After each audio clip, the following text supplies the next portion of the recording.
Bienvenida, Mónica. Buenos Les días. saluda Tere Menéndez y Alejandra. Buenos días, Tere y Alejandro, y muchísimas gracias a todas las personas que ya se encuentran conectadas al programa.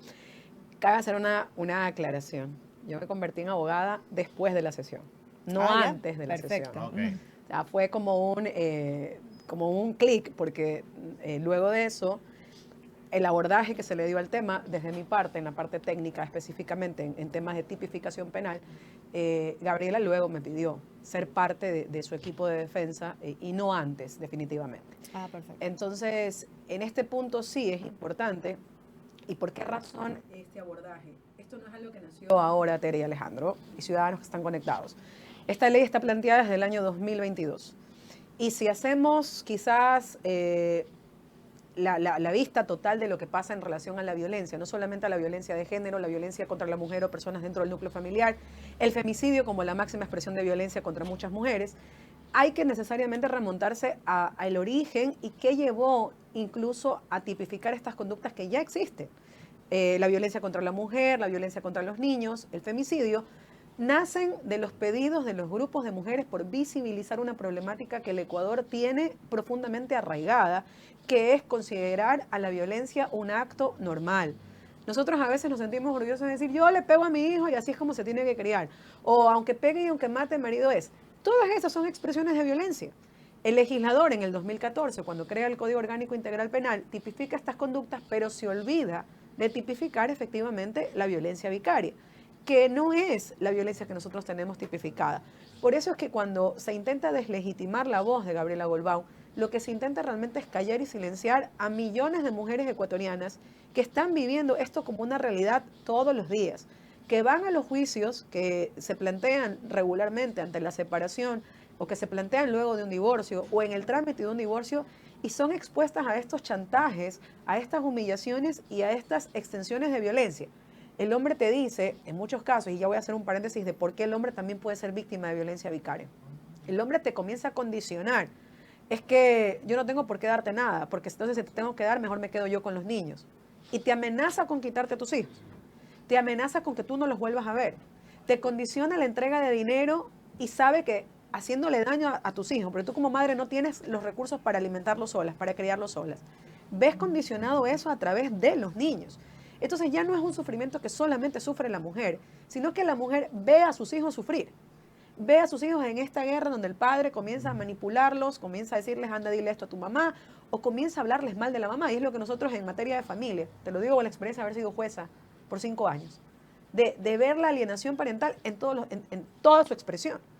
Esto es una realidad y es increíble que el legislador hasta el día de hoy no lo haya considerado. Uno, como una de las manifestaciones de violencia que tenemos en el Código Orgánico Integral Penal y luego, en casos documentados, cuando los hijos los han matado para hacerle daño a la madre. Tenemos casos en la sierra, tenemos casos en la costa, tenemos estadísticas de hombres que han matado a los niños para herir a la mujer. Sí, justamente eso te iba a preguntar, Mónica, si tenían una data como para tener también en contexto y sustentar mucho más este proyecto de ley. El caso más reciente es el caso de Dana Ramos. Ustedes lo recordarán, fue este caso en donde el padre era un policía, de hecho ya está procesado, y la niña desapareció y luego la niña apareció muerta en una cisterna. Sí, Ese lo caso recuerdo. es un caso de violencia vicaria. ¿Por qué? Porque el padre termina matando a la niña para hacerle daño a la madre. No la mata. Porque, a ver, esto ya es un tema de reflexión interna de seres humanos. Si tú dices, lo que yo más amo en el mundo, soy capaz de dar la vida por mis hijos, y a ti te quitan a tus hijos, te matan a tus hijos, literal te están matando en vida. No te tuvieron que matar, mataron a tus hijos y se acabó tu vida. En eso se construye la violencia vicaria. Y hay muchas personas que dicen, no, es que solamente están a favor de las mujeres. No, hay ocasiones en las cuales los hombres también son víctimas de violencia vicaria. Pero ¿qué dicen las estadísticas? Que quienes más sufren violencia en el país, con quienes más se repiten las estadísticas, son con las mujeres. Esto no quiere decir bajo ningún concepto que la Asamblea Nacional lo vaya a tipificar exclusivamente como un delito que puede ser solamente víctima de las mujeres. Su propuesta, la propuesta de incorporación es que haga parte de todos los tipos penales de violencia contra la mujer y miembros del núcleo familiar. Es decir, que sea también en un momento analizado si un hombre se reconoce como víctima de violencia vicaria, decir, oiga, la madre de mis hijos usa a mis hijos para hacerme daño. que es esta típica madre que no te deja ver a tus hijos, que te chantajea que si no estás sin trabajo y no puedes pagar, entonces no los vas a volver a ver nunca más. Es esa madre que te los quiere quitar y te los quiere arrebatar y se los lleva fuera del país y no te avisa ni siquiera. O sea, todas esas formas de violencia existen. Ahora, luego también se plantea ponerlo o incluirlo esta parte de la violencia vicaria como un agravante en el tipo penal de femicidio, entendiendo que en este rol de dañar a los hijos para afectar a la mujer, evidentemente hay un componente de violencia de género importante. Entonces, la vocería que acaba de iniciar Gabriela Golbán de manera pública, porque en su vida diaria, desde que está embarazada, lo ha venido diciendo ante todos los jueces, ante todos los tribunales, en todos los espacios en donde ella tiene que alzar la voz efectivamente por los derechos que representa de su hija. Pero la pregunta es, ¿ha sido escuchada? Es ahora, Tere y Alejandro, que la gente dice, hoy, ahora habla. No, no es que ahora habla. Ha estado toda la vida respetuosa del sistema jurídico, un sistema judicial que le ha negado lo básico, que es poderse defender en igualdad de armas contra otra persona. Una persona que hoy detenta el poder económico y político y que mañana puede ser cualquier otra persona, pero es que nadie está por encima de la ley y ella no debería estar expuesta a sufrir el tormento mientras ve cómo se menoscaban los derechos de sus hijos, de su hija en este caso. Esto que tú hablas de la violencia vicaria es algo que básicamente es ponerle nombre a una vaina que ha pasado toda la vida. Correcto. O sea, y pasa a diario. O sea, conocemos casos de mujeres que el padre tiene cómo dar una pensión y no la da porque como no se lleva con la mamá, no te voy a pasar y ahí ve tú. Y cuando ya me pones una boleta de premio ahí recién quiero ir a pagar para que no me metas preso. Y todo el tiempo en este asunto es algo muy común en el país. Y lo que hace, y lo que dices que hace Gabriela, lo viene haciendo también, no es la primera vez que lo hace público, porque también Gabriela hace, no sé si un par de años o un año, la entrevistó Catrina Tala también. Entonces ya y mira lo que le pasó a Catrina por haberla entrevistado, por haberle dado cámara. Sí, mira, en el contexto familiar, y es importante que la gente lo sepa, nosotros aspiramos y esperamos como abogados, bueno, en su momento como jueza, que las personas en un acto de madurez de pareja aprendan a llevarse bien. Si tú tienes en común un hijo con una persona y la relación conyugal sentimental de pareja no funciona, lo que tú esperas es que en un acto de madurez las dos personas comulguen y digan, ok, ¿de qué te haces cargo tú? ¿De qué me hago cargo yo? Yo lo voy a cuidar, tú lo vas a visitar, necesitamos esto. ¿Cuándo se acciona la vía judicial? Cuando no logran ponerse de acuerdo. Cuando eso se convierte en un ring de box y la gente se comienza a pelear por todo. Olvidándose que en el centro de esa discusión no está un carro, no está una casa, está un niño, una niña. Personas que les pertenecen a ambos, por decirlo así, y que merecen la atención de ambas personas. Son 6 años que esta mujer va transitando en la vía judicial porque no logra ponerse de acuerdo con una persona. Y así es la realidad. Miren, yo les invito a que usted que está allá atrás, y como le he dicho a Alejandra, esta es la realidad de todos los días de muchos hogares, que las obligan a litigar, que las obligan a pagar abogados para defenderse, para pelear. Y es un cansancio emocional para ambos que termina afectando a los niños y causando secuelas en los niños. Niños que van a crecer pensando que vivir de pelea en pelea es normal, que la persecución es normal, que la revancha es normal, que papá y mamá no se pueden hablar, que los usan a veces de mensajeros, de palomas mensajeras, anda, dile tú, no tú. O sea, el daño que se le hace a las criaturas no es reconocido por muchos de los agresores y agresoras que utilizan e instrumentalizan a sus hijos para causarle daño al otro, porque no es que le haces daño porque le quieres hacer daño. Le haces daño porque no estás dispuesto a reconocer con madurez que la relación se terminó.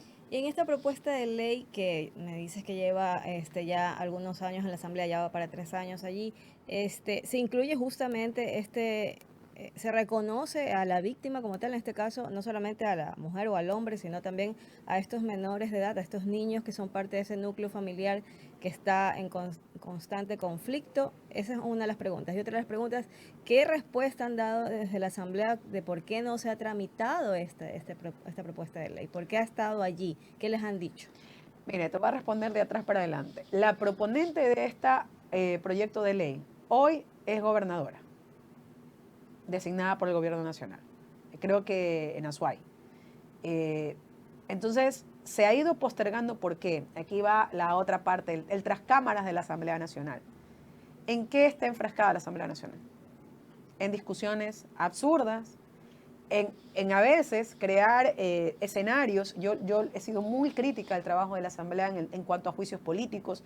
Si ya te vas a ir de lleno a la fiscalización, por lo menos hazlo bien para que no sea pérdida de tiempo. En la construcción de leyes que finalmente han terminado siendo vetadas por el Ejecutivo y que no han prosperado. Es decir, en un trabajo que no se ve en realidad en cuanto a leyes. En reformas absurdas, en reformas innecesarias. Miren ustedes, Tere y Alejandro, pese a que todo desde el año 2014, asesinato, sicariato y femicidio, siempre tuvieron la misma pena, 22 a 26 años. Recordarán ustedes que producto de la consulta popular del año pasado, asesinato y sicariato aumentaron de pena, 26 a 30 años. Ahora, el femicidio es el único que tiene una pena de 22 a 26 años. Entonces, ¿qué te está diciendo el legislador en ese momento? Que la vida de una mujer vale menos que la vida de otras personas. Porque la pena con la cual se castiga el asesinato es más grave que con la del femicidio. Ojo, yo no estoy de acuerdo por si acaso en que aumenten las penas, pero digo, así de absurdas son las reformas y el trabajo desarticulado que tiene la Asamblea Nacional, que está más llevada a las rencillas, a las peleas, al camisetazo, que realmente a hacer algo por la ciudadanía. Luego, sí se incluye dentro de las agravantes de estas conductas el hecho de que la violencia vicaria cause efectivamente daños psicológicos y emocionales a los niños como instrumentos o como herramientas. Hagan de cuenta que en esta construcción de la violencia vicaria el niño es el arma, la niña es el arma, el adolescente es el arma, es el cuchillo, es el arma de fuego, es la herramienta con la cual la persona destruye a otra, haciéndole a veces daño al propio niño o utilizándolo como herramienta para lograr el objetivo que es dañar o destruir a la otra persona. ¿Por qué preguntaba eso? Porque es importante saber si se considera a los niños como víctimas de esta violencia vicaria y saber si también, como en el caso de femicidio y otros casos, se considera esta figura de reparación o de acompañamiento psicológico por todo el daño que se le genera a estos niños, niñas. Yo quisiera decirte que esa aspiración de reparación integral, que es una reparación no solamente simbólica, en muchos casos económica que no se cumple, realmente surte efectos. Recuerden ustedes que hace poco se promulgó la ley para el acompañamiento de las víctimas de femicidio, pero en la práctica, ¿quién repara en realidad la vida y la aspiración de crecer en un hogar con tu mamá y tu papá en salud cuando el uno es el causante de la muerte del otro? Lo cual también te lleva a pensar, chicos, es que esto no se puede abordar solamente desde la tipificación. Yo se lo dije ese día a Gisela. No es solamente tipificar, sí, tipificar para sancionar y efectivamente que quien siga en esta conducta sea castigado conforme a la ley con una pena proporcional. Pero si no miras a toda esta problemática como desde la prevención, ¿qué está pasando en los hogares? ¿Qué está pasando en cada una de las casas? ¿Cómo yo estoy criando a mis hijas? ¿Cómo estoy criando a mis hijos? En la conducta, en mi patrón de comportamiento, ¿estoy formando un agresor? ¿Estoy formando una víctima? La aspiración de la sociedad es llenar la cárcel con femicidas, con violentadores o llenar el cementerio de víctimas. Esa es la aspiración de nosotros como sociedad. O nuestra aspiración como sociedad es decir, le estoy entregando al pueblo ecuatoriano un niño o una niña que no va a ser violento. Que pase lo que pase, no va a agredir. Que pase lo que pase, cuando sea grande no va a matar a su novia porque su novia se peleó con él. Que pase lo que pase, no le va a pegar un puñete a alguien en la discoteca porque le dio celos. La construcción está también en la política. Es visibilizar por un lado la problemática, que todos la tenemos reconocidos. Todos, mira, si uno se pone a pensar, uno dice, oye, a mí también me hicieron esto. Entonces, si no empezamos a ver esto como una integralidad, no habrá ley que repare esto. La ley podrá ser en letras lo que tú quieras, pero si en la práctica, como política pública, con los ministerios encargados, Ministerio de Salud, Ministerio de la Mujer, Ministerio de Derechos Humanos, eso tiene que ser abordado desde la prevención para que efectivamente no creamos que la solución únicamente está en poner penas, porque es lamentable la deconstrucción de las familias producto de de la violencia. ¿Cómo se destruye?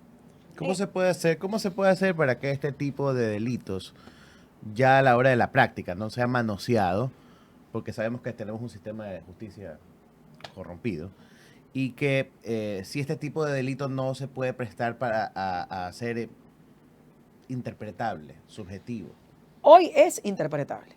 Hoy es, incluso te diría, arbitrario cuando llegan a plantearse estas cosas. Y yo yo siempre digo que yo no tengo espíritu de cuerpo.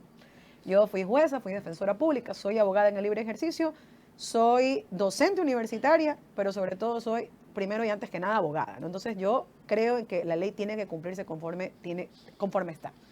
¿Qué ocurre hoy en día? Mira, y esto para los hombres. El hombre quiere visitar a sus hijos y la madre, medida de protección. No te me puedes acercar. Violencia psicológica. Cuando ambos son agresores, cuando la violencia va de lado y lado. Hay situaciones, yo he tenido casos de padres cuyas madres, porque el papá se consiguió su nueva novia, porque el papá se va a casar, denuncias por abuso sexual. Quiso abusar sexualmente de la hija, que no la vuelve a ver. La destrucción que se le causa a muchísimas personas con el sistema judicial es alarmante. ¿Qué ocurre? Aquí hay que analizar todo. ¿Cuál es el rol del profesional que firma y acompaña a alguien que sabe que está mintiendo y que lo hace para destruir o para dañar a otra persona? Y alejarlo, evidentemente, de sus hijos. Luego, el rol de la fiscalía en la investigación, que es una de las cosas que regularmente nos quejamos quienes hacemos práctica penal. ¿Cómo es posible que vayan 100 personas a la misma psicóloga y en las 100 ocasiones la psicóloga concluya el mismo resultado? No es posible. Eso no tiene lógica. Entonces, en algún momento alguien puede estar mintiendo. O es que nosotros no mentimos cuando queremos conseguir algo a veces. O sea que una vez que tengamos la ley, Lo que hay que mejorar es, exacto. mira, es que es necesario. Tú no puedes hablar de un sistema de administración de justicia funcional cuando los servidores públicos judiciales fueron evaluados en última ocasión en el año 2014. Tienes 11 años sin evaluación. Tienes 11 años sin depuración. Tienes denuncias de ciudadanos que han acusado a jueces, fiscales, abogados incluso en el ejercicio profesional, que se prestan para prácticas corruptas, que estafan, que extorsionan, por eso se vuelven extorsionadores de las personas. Y que todo el Consejo de la Judicatura, que es el encargado, el ente encargado, esté mirando por otro lado y no le importa. Así no estás garantizando justicia. Así no estás garantizando. Rencillas. Exacto. ¿Y qué es lo que hace la ciudadanía? Pensar que todo es impunidad. Pensar que no hay justicia. Pensar que donde sea que vayan, si no tienen dinero, entonces no va a funcionar. O lo que es más, saber que en determinados casos, si tienes el amigo o la conexión necesaria, le puedes destruir la vida a otro y no pasa nada. Y eso pasó, y eso me parece que es lo que pasa en algún nivel con el tema de Gabriela Goldbaum. Claro. Porque se ha dicho mucho de que Gabriela quiere politizar lo que le pasa. E incluso asambleístas de ADN dijeron públicamente que se está politizando el hecho. Y nosotros vimos, porque había barras bravas en el día que fue a declarar, Claro. que tuvieron que ser expulsados. Así desalojadas, empieza incluso claro. la declaración La de ella con la intervención. presidenta de la asamblea expulsando a la barra brava. Así es. Y con ello también expulsó a las personas de los grupos de mujeres que habían ido y que han estado Claro. atrás de la promulgación de esta ley. Los productos del irrespeto de estas personas que fueron a boicotear el pronunciamiento de Gabriela Goldbaum, también tuvieron que ser retiradas madres, abuelas, que están atrás de que se tipifique la violencia vicaria, evidentemente perjudicándolas. Y ahora, mucho se ha hablado también de que, ¿por qué solo a ella? ¿Y por qué no, por ejemplo, a Soledad Padilla? Lo que le pasa a Soledad Padilla, lo que ella ha denunciado, la violencia psicológica de la cual dice haber sido víctima por parte de Jorge Glass, está tipificada. Existe desde el año 2014. Entonces, ¿qué la limita a la señora Soledad Padilla a acudir a la fiscalía y presentar formalmente la denuncia contra su agresor? Agresor que, dicho sea de paso, está recluido en un centro carcelario, así que muy difícil de notificarlo no va a ser. Ha dicho públicamente que tiene 15 meses sin respuesta de la justicia. Y yo me pregunto, ¿cuál es esa justicia? ¿La Fiscalía General del Estado? Ahí es donde ella no ha recibido respuesta. Pero si la Fiscalía es mejor amigo del gobierno en este momento. Entonces, eso de ir a boicotear el dolor, el sufrimiento de otra persona, ellos sí con ánimo de politizarlo y deslegitimar la lucha que Gabriela representa por ella, pero quizás es la voz de muchísimas mujeres que están sufriendo exactamente lo mismo. Y que a veces, Terry y Alejandro, mira, el primer problema de la víctima es que la víctima a veces ni siquiera sabe que es víctima. Cree que es normal lo que le está pasando. Lo ha normalizado. Lo que nosotros hacemos con nuestros hijos es que a nadie le cae mal un jalón de oreja, a nadie le cae mal una nalgada. Eso es violencia. Y en el caso de Gabriela, Mónica, ella hablaba en su intervención no solamente de que se ha instrumentalizado a su hija, sino también hablaba de ataques a su familia, a su padre, a su hermano, creo también. Entonces, esta violencia vicaria no solamente involucra a los niños del núcleo familiar. Es cualquier persona instrumentalizada. En el concepto básico de violencia vicaria es la instrumentalización de los hijos. Pero luego en estas formas de persecución, de acoso, es que a ver, una persona que es sometida a 42 demandas, que en una le están pidiendo $200,000 de reparación, en la otra 100,000, en la otra 2 millones, a cuenta de que yo me pregunto como ciudadana, ¿qué espera esa contraparte de ella? ¿Qué espera que pase en el futuro cuando su hija se dé cuenta de todo lo que le tocó vivir a su madre, lo que le tocó vivir a su abuelo, lo que le tocó vivir a su hermano? Eso se hace a las ex familias, así es como te tienes que comportar con tu familia política.